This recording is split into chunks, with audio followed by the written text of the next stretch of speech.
12:15 वाजताचा होता, परंतु वेळ झाला, हरकत नाही.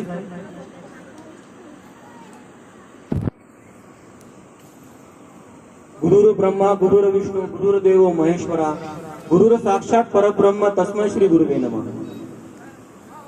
आज ज्यांच्यामुळे मी आपल्यासमोर या ठिकाणी बोलण्यासाठी उभा आहे असे माझे दैवत, माझे गुरुदेव, माझे अन्नदाते, माझे सर्वस्व, माझं श्रद्धास्थान परमपूज्य सद्गुरू श्री गजानंद माऊली, आपल्या मातंग समाजाचे जनक, आपले कुलपुरुष महर्षी मतंग ऋषी माऊली यांच्या चरणी सर्वप्रथम नतमस्तक होतो.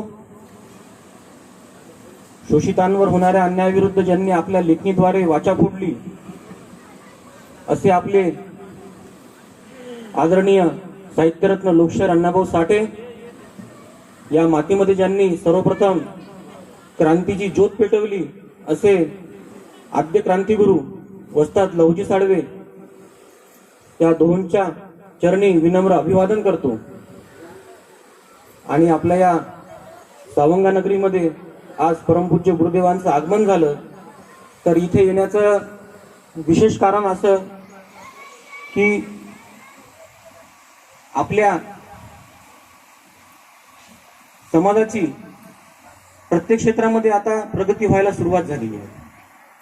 राजकीय क्षेत्र असू द्या, शैक्षणिक क्षेत्र असू द्या किंवा अन्य कुठलं क्षेत्र असू द्या, टक्का जरी कमी असला परंतु आपण त्या मार्गाला आपला समाजाला लागलेला आहे. परंतु आध्यात्मिक क्षेत्रामध्ये आजवर आपल्याला माहीत असेल नसेल मला माहिती नाही, परंतु कोणत्या कारणानं आपला समाज आध्यात्मिक क्षेत्रामध्ये हा कमी आहे. पाहिजे तशी आध्यात्मिक क्षेत्रामध्ये आपली प्रगती नाही. तर मला सांगताना एक अभिमान सुद्धा वाटतो आणि सुरुवातीला सांगू इच्छितो की कुठल्याही संतांनाही सर्वप्रथम जात नसते, मूळ नसते, कुळ नसते. परंतु मला सांगताना इथे आवर्जून एक गोष्ट सांगायची आहे आणि ही सांगण्याची आवश्यकता या ठिकाणी मला असं वाटते की आध्यात्मिक क्षेत्रामध्ये सुद्धा आता आपला समाज हा मागे नाही.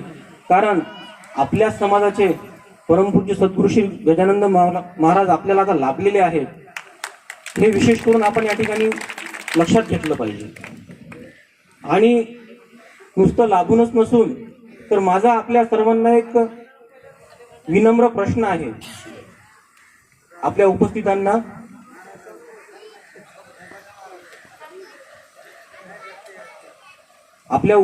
माझा विनम्र प्रश्न असा आहे की प्रत्येक बांधवाला आज हक्काची जागा आहे आपलं डोकं टेकवण्यासाठी.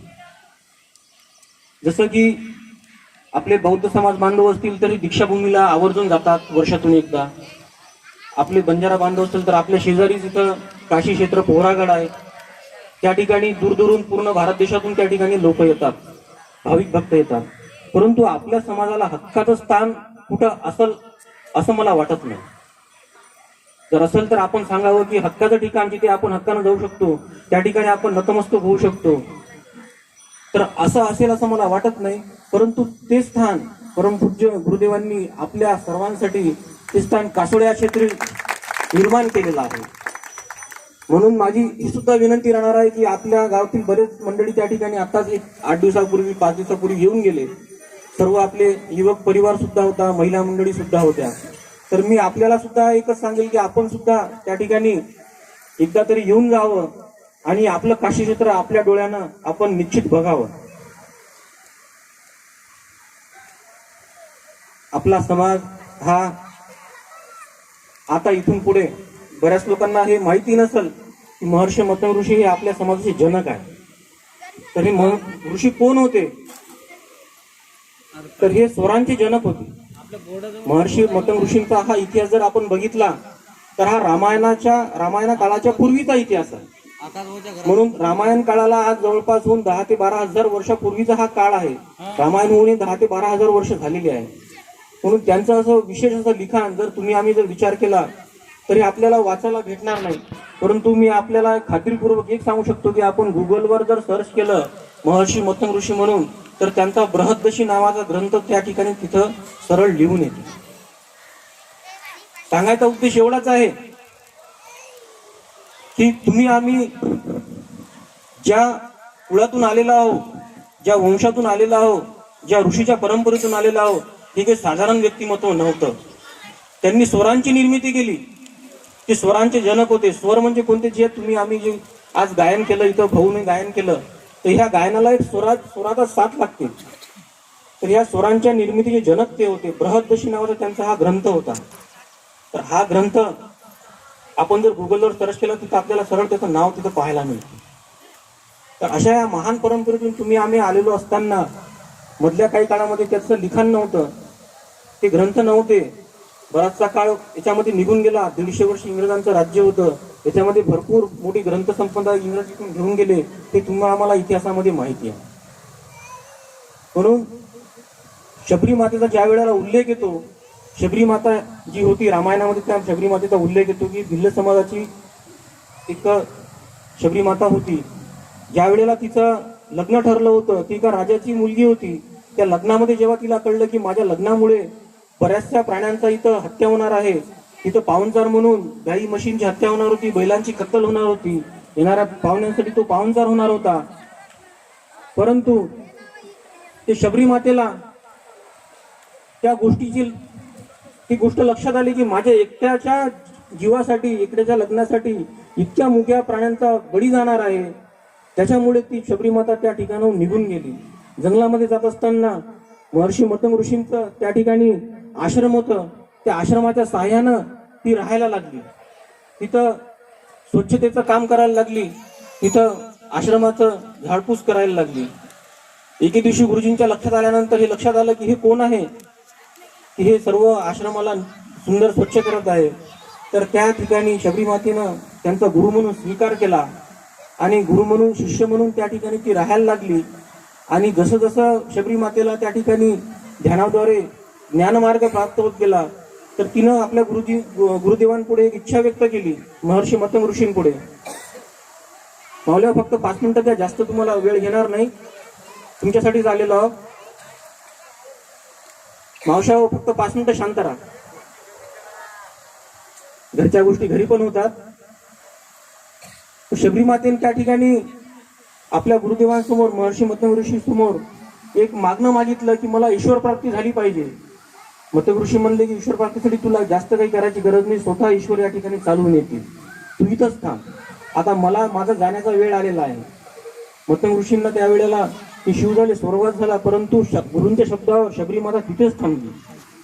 तर हा उल्लेख आपल्याला रामायणामध्ये मिळतो की त्या ठिकाणी ज्या वेळेला शबरी माता तिथे थांबून होती, तो स्वतः ज्या वेळेला प्रभू श्रीराम 14 वर्ष वनवासासाठी निघाले होते, तर ते त्या ठिकाणी आले जिथं आपल्या महर्षी मतंग ऋषींची कुटिया होती, जिथं शबरी माता राहत होती. शबरी मातेला त्यांनी येऊन साक्षात दर्शन दिलं. हा इतिहास आहे, हा रामायणामध्ये आहे. तर शबरी माता कोण होती? तर शबरी मातेचे गुरु आपल्या महान परंपरा, तुमचे आमचे जनक जे होते ते आपले मतंग ऋषी होते. इतकी महान परंपरा आपल्याला आहे, परंतु आपण कुठेतरी भटकून चाललो, कुठेतरी आपल्याला वेगळा मार्ग प्राप्त होऊन राहिला, आपण या गोष्टीची लक्ष देत नाही. आपण याच्याकडे जर थोडं वळलं, इतिहासामध्ये महर्षी मतंग ऋषी होऊन गेले. तुम्हा आम्हाला हे सुद्धा माहित असेल की आज गोकुळाष्टमी आहे ना, बरोबर आहे? गोकुळाष्टमी निमित्त तुम्हाला आम्हाला हे सुद्धा माहित असेल की संदीपनी ऋषी श्रीकृष्णाचे गुरु होते. आज जे आपण गोकुळाष्टमी साजरी करत आहोत, घरी पूजा वगैरे केली, त्यांच्या गुरूंचं नाव माहित आहे का तुम्हाला? श्रीकृष्णांच्या गुरूंचं नाव आपल्याला माहित आहे का? तर श्रीकृष्णांच्या गुरूंचं नाव संदीपनी ऋषी होतं. उज्जैनला त्यांचं संदीपनी ऋषींचा आश्रम आहे. त्या उज्जैनला प्रभू श्री बलराम, श्रीकृष्ण आणि त्यांचे मित्र सुदामा हे तिथं 60 ते 65 दिवस त्या आश्रमामध्ये तिथं सर्व ज्ञान ग्रहण करण्यासाठी होते. तर संदीपनी ऋषी कोण होते? संदीप ऋषी सुद्धा आपल्या मातंग समाजाचे, हे आपण लक्षात घेतलं पाहिजे. याचा अर्थ काय? भगवद्गीता, आपल्या हिंदू धर्मामध्ये भगवद्गीतेला अनन्यसाधारण महत्व आहे. सर्वात मोठा जर आपण ग्रंथ मानत असेल तर आपण भगवद्गीतेला स्थान देतो, बरोबर? भगवद्गीता कोणी निर्माण केली? श्रीकृष्णाने निर्माण केली ना. अर्जुनाला कोणी सांगितली? श्रीकृष्णाने सांगितली. तो मला एक सांगायचं आहे की श्रीकृष्णांनी जे भगवद्गीता निर्माण केली, त्या भगवद्गीतेला आज संपूर्ण भारत देशामध्ये तिला महत्वाचं स्थान आहे. किंबहुना भारत देशाच्या बाहेर इतरही देशामध्ये त्या भगवद्गीतेला आज मान्यता प्राप्त झालेली आहे, बरोबर? भगवद्गीतेला एवढं मोठं महान कार्य असताना हे निर्माण करणारे श्रीकृष्ण होते, परंतु श्रीकृष्णाचे गुरु कोण होते? मी 5 मिनिटात पहिले तुम्हाला सांगितलं, ते संदीपनी ऋषी होते, बरोबर? संदीपनी ऋषींचे तुम्ही आम्ही जनक आहोत. मग तुम्ही आम्ही साधारण व्यक्ती झालो का? नाही. अत्यंत महान परंपरेतून तुम्ही आम्ही आलेले आहोत. हे सर्व असताना आपण आज अजूनही प्रवाहाच्या मुख्य दिशेतून आपण अजूनही बाहेरच आहोत. आपण प्रवाहाच्या मुख्य प्रवाहात आलोच नाही. त्याकरिता इतिहासामध्ये महर्षी मतंग ऋषी होऊन गेले आणि आज वर्तमानामध्ये तुमच्या आमच्या समोर आपल्या डोळ्यासमोर जर मूर्तिमंत उदाहरण जर कोणाचं असेल तर परमपूज्य सद्गुरू श्री गजानंद महाराजांचं आहे. यांच्या माध्यमातून आता आपल्याला महर्षी मतंग ऋषींचं कार्य आता घरोघरी पोहोचवायचं आहे. मग करायचं काय? आपल्याला रस्त्यावर उतरायचं का नाही? आपल्याला वाद करायचा का नाही? आपल्याला भांडणं करायचे का नाही? तर महर्षी मतंग ऋषींचं कार्य हे आपण 3 सब्जेक्टवर घेणार आहोत. तर 3 विषय कोणते राहणार आहे महाराज आपले? श्रद्धा, संस्कार आणि शिक्षण. श्रद्धा, संस्कार आणि शिक्षण या 3 विषयामध्ये जर आपण पारंगत झालो तर मला नाही वाटत की आता इथून आपली प्रगती व्हायला, चांगल्यात चांगल्या प्रकारची प्रगती व्हायला वेळ लागेल. श्रद्धा ही तुम्ही आम्ही रोजच ठेवतो आपल्या आई वडिलांप्रती. ही आपल्याला शिकवायची गरज आहे का? नाही. म्हणून श्रद्धा ही महत्वाचं स्थान आहे. तुम्ही आम्ही श्रद्धा ही रोजच ठेवतो. संस्कार महत्वाचे आहे. कसे महत्वाचे आहे? तुम्ही आम्ही बगीच्यामध्ये लहानपणापासून कधी ना कधी गेलो असून गार्डन मध्ये, बरोबर आहे?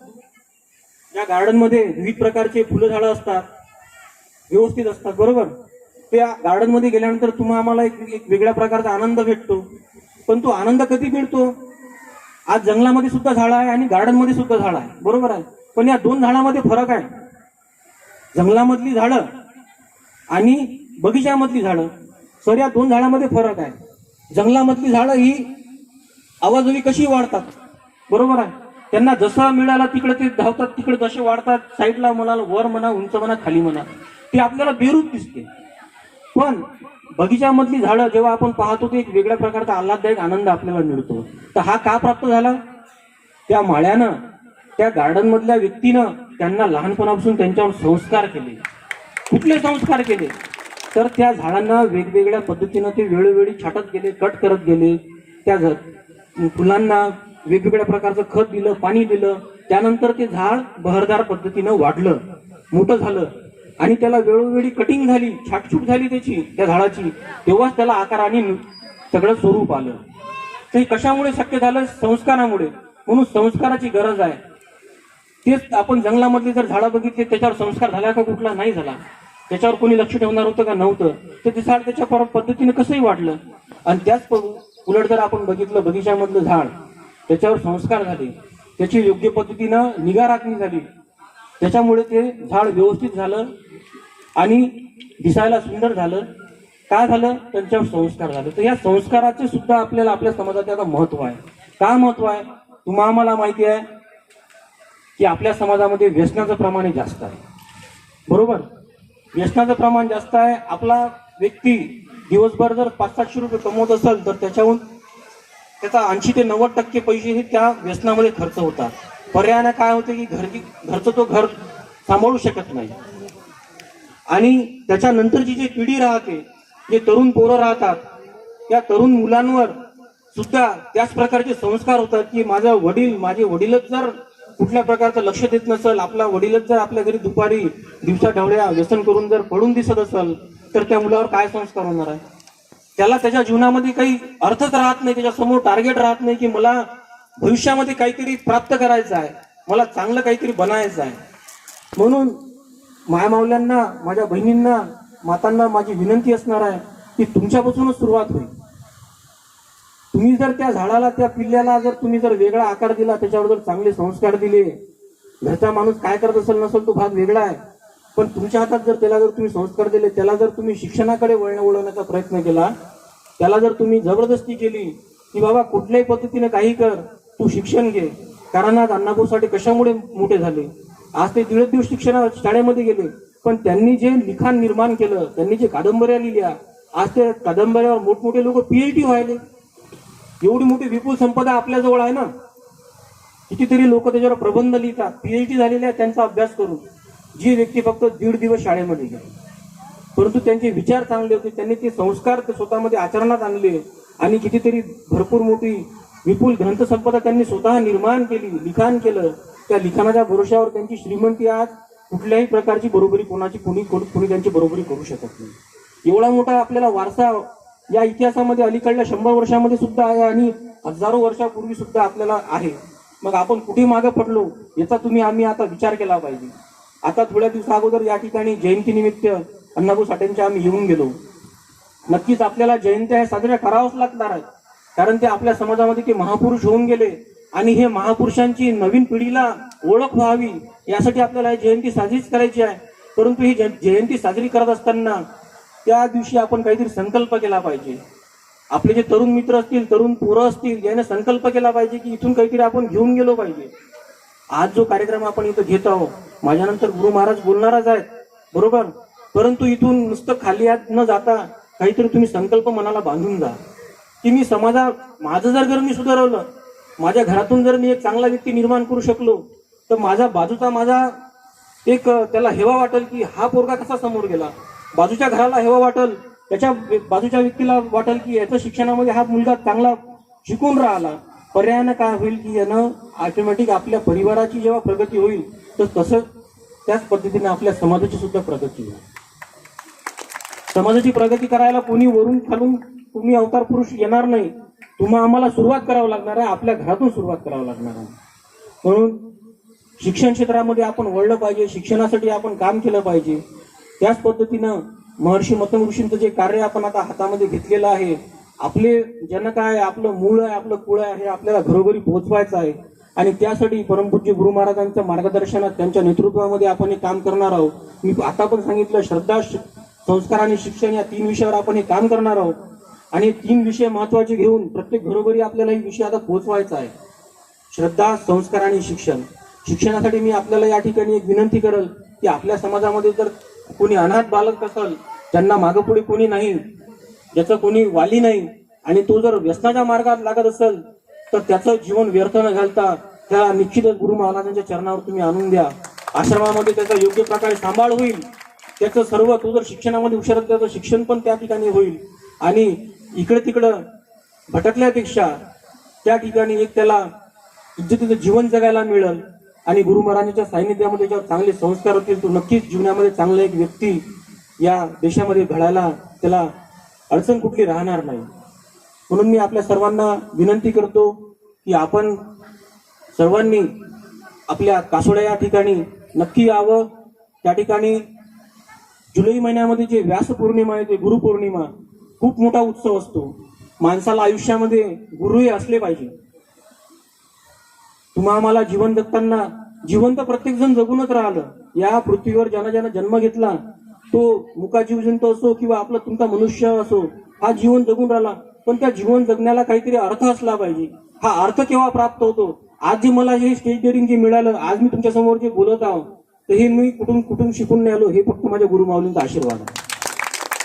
आज हे मी काही तयारी करून आलो नाही, काय बोलायचं काय नाही बोलायचं, हे जे शब्द येऊन राहिले, हा जो विचार तुमच्यापर्यंत पोहोचून राहिला, माझे शब्द प्रत्येकाच्या कानापर्यंत पोहोचून राहिले, हे मी काही तयारी करून आलो नाही. ती कुठलं कोणाचं भाषण बघितलं नाही किंवा ती कॉपी पेस्ट करायचं, जशाला तसं शब्द तुमच्या समोर मांडायचे, 2-4 डॉलाक मारायचे, तुमच्या टाळा घ्यायचं, निघून जायचं. ते शब्द माझ्या गुरुमाऊलींचा आशीर्वाद आहे, दुसरं काही नाही. त्यांच्या प्रेरणेनं सर्व काही होऊन राहिलं, सर्व काही घडून राहिलं. म्हणून मी तुम्हाला सर्वांना म्हणेल की या मार्गामध्ये आपण श्रद्धा, संस्कार, शिक्षण हे तर घेणारच आहोत, परंतु गुरुदेवांच्या सानिध्यामधून आपण मेडिटेशन, ध्यान मार्ग, या ध्यान मार्ग सुद्धा आपण या ठिकाणी अवलंब करणार आहोत.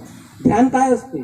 काही मोठी गोष्ट करायची गरज नाही आहे की पूजा पाती याच्यामध्ये आपल्याला अडकून राहायचं नाही. ध्यान म्हणजे स्वतःमध्ये पाहणे, डोळे बंद करायचे आणि स्वतःमध्ये लक्षात केंद्रित करायचं. तुम्हाला तुमचीच एक स्वतःची आंतरिक ऊर्जा प्राप्त झाल्यासारखं वाटणार. आणि हे ध्यान, याचं बारीक ज्ञान जे आहे ते आपल्याला गुरु महाराज सांगणार आहेत, ते शिकवणार आहेत. त्यासाठी काय करावं लागेल? तुम्हाला एखाद्या वेळेस आश्रमात यावं लागेल. आपण सर्वांनी मिळून एखादा दिवस ठरवूया. आता काही दिवसापूर्वी भाऊ आले होते, किशोर भाऊ आले होते, आकाश भाऊ आले होते, सर आले होते, आणखी बरीच मंडळी आली होती, सुदाम भाऊ आले होते, 40-50 लोक त्या ठिकाणी आले. भाऊ आपले गायक रवी भाऊ आले होते.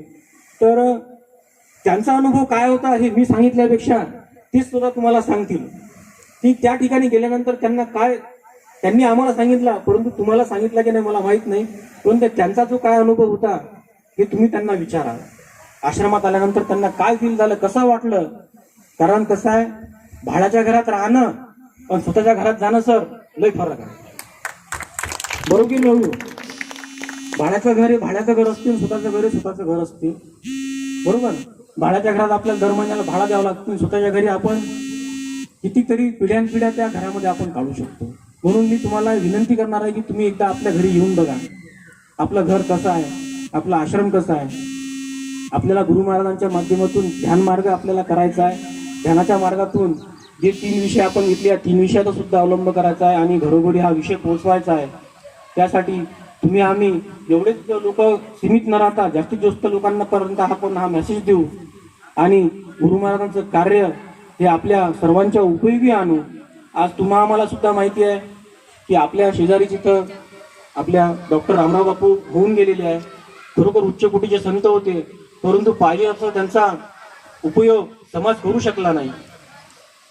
तो समाज फक्त लिंबू आणि धाग्यापुरता मर्यादित राहिला. परंतु ते सर्व ज्ञान आपल्या गुरु महाराजांपर्यंत आज आलेलं आहे. गुरु महाराजांना ते ज्ञान प्राप्त आहे. याचा उपयोग तुम्ही आम्ही आता इथून केला पाहिजे, ही विनंती माझी असणार आहे. हे आपण आता वाया जाऊ देता कामा नये. कारण हा आता इतिहास होणार आहे बुवा. हे जे कार्य आता होणार आहे, इतिहास होणार आहे. या इतिहासाचे तुम्ही आम्ही साक्षीदार असणार आहोत. उद्या जर तुम्ही जर इथून 20-25 वर्षानं जर तुम्हाला तुमच्या मुलाबाळांना विचारलं की तुम्ही आमच्यासाठी काय केलं, कुठली ज्ञान संपदा तुम्ही आमच्यासाठी देऊन गेलात, तर तुमच्याकडे निश्चित एक उत्तर असलं पाहिजे की आपले गुरु महाराज आहेत, तुला ज्ञान पाहिजे ती आश्रमात जा, त्या आश्रमात जा. म्हणून आता काहीतरी आपण बदल केला पाहिजे. तुमच्या आमच्यामध्ये आपण आता काहीतरी बदल केला पाहिजे. आपल्या आश्रमामध्ये जुलै महिन्यामध्ये गुरुपौर्णिमा असते. गुरु कशासाठी असतात मी सांगता सांगता ते राहून गेलं की आयुष्य जगत असताना कसंही आयुष्य जगून उपयोग नाही, पण त्याला जर गुरूंचा आकार मिळाला तर ते आयुष्य नक्की सुंदर होतं. तर तुम्हा आम्हाला आता वर्तमानात ते गुरु प्राप्त झालेले आहे. त्यांच्या सानिध्यात आपण आता राहून चांगलं आपलं जीवन व्यतीत करावं. जुलैमध्ये गुरुपौर्णिमा येते, त्या गुरुपौर्णिमेला आपण सगळ्यांनी येत चालावं. त्यानंतर नवरात्राचा उत्सव असतो. सप्तमी अष्टमीला आई महाकालीची खूप चांगली आरती असते, जी आरती सहसा आपल्या भागामध्ये होत नाही. खरोखर ती आरती पाहण्यासारखी असते. आपण त्या ठिकाणी सुद्धा यावं. मी तुम्हाला या ठिकाणी निमंत्रण देतो. मॅसेज तुमच्यापर्यंत पोहोचतीलच. त्यानंतर गुरु महाराजांचा जसा आपला तुमचा आमचा संसारिक लोकांचा वाढदिवस असतो, हॅपी बर्थडे, तसा गुरु महाराजांचा अवतरण दिवस असतो. तर हे अवतरण दिवस आम्ही 15 डिसेंबरला साजरा करतो. गुरु महाराजांचा 15 डिसेंबरला अवतरण दिवस असतो. त्याचं सुद्धा निमंत्रण तुम्हाला या कार्यक्रमाच्या यानं तुम्हाला इथंच या निमित्तानं देतो. आपण सर्वजण त्या कार्यक्रमाला नक्की या. आम्ही तसे व्हॉट्सअपला मेसेज देऊच, परंतु आपण सर्वांनी पण ह्या गोष्टी लक्षात ठेवाव्या. आणि तेव्हाच नाही तर आपण कधीही आले तरी आपल्या सर्वांचं स्वागतच आहे, हे सुद्धा आपण मनामध्ये लक्षात घ्यावं. आणि माझ्यानंतर आता माझे गुरुदेव बोलणार आहे.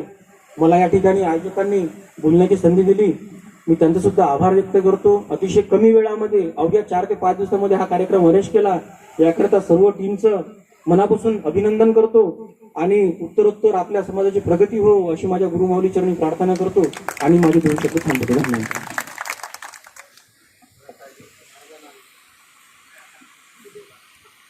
महाराजांचं सुद्धा आभार व्यक्त करतो, कारण महाराजांनी घाई गडबड केली त्याच्यामुळे आपण उपस्थित राहू शकलो.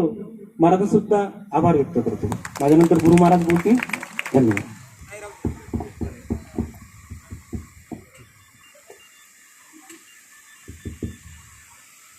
काय बोलायचं तुम्हाला?